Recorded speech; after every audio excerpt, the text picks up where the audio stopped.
Friends आज आलोचना करब डायरी लेखार नियम बा कौशल diary writing tips and tricks এই অভ্যাস জীবনে সফল করবে।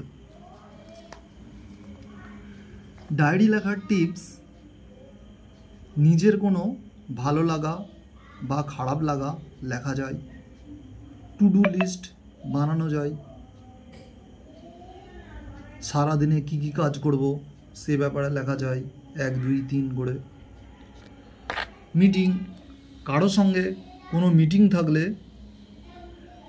কোন সময়ে কার সঙ্গে মিটিং সেটা লিখে রাখতে হবে, সেই অনুযায়ী মিটিংয়ে যেতে হবে।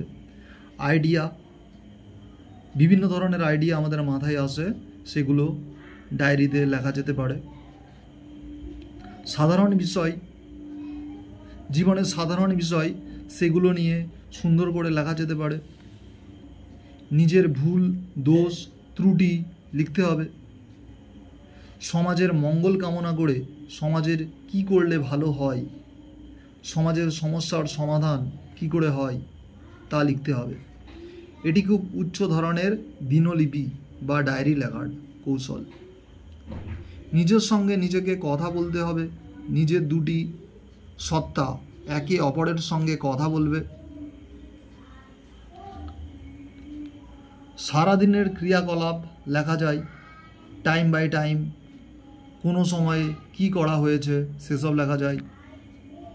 ধরুন 9টার সময় কি করা হলো, সকাল 9টায়, তারপরে 10টায়, 11টায়, 12টায়, 1টায়, 2টোয়, এইভাবে সারাটা দিনের ব্যাপার লেখা যায়।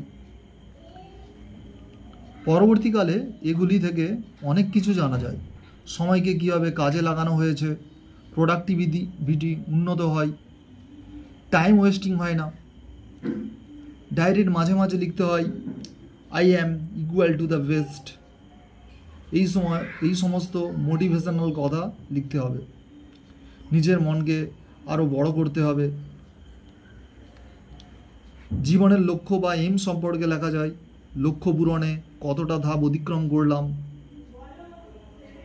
এই সমস্ত ধাপে কি কি ব্যারিয়ার আসছে বা বাধা আসছে সেই সমস্ত সম্পর্কে লিখতে হবে, তাদেরকে সমাধান করতে হবে, এইসব ব্যাপারে লেখা যায়।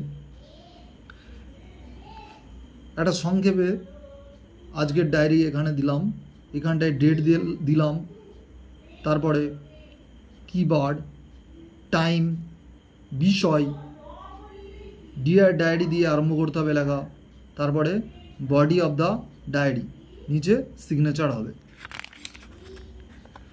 তাহলে format of diary, date, day, time, topic, dear diary বলে আরম্ভ করতে হবে, বডি অফ দ্য ডায়েরি হবে, তারপরে নেম বা সিগনেচার হবে। এখানে একটা স্যাম্পল দেওয়া হলো।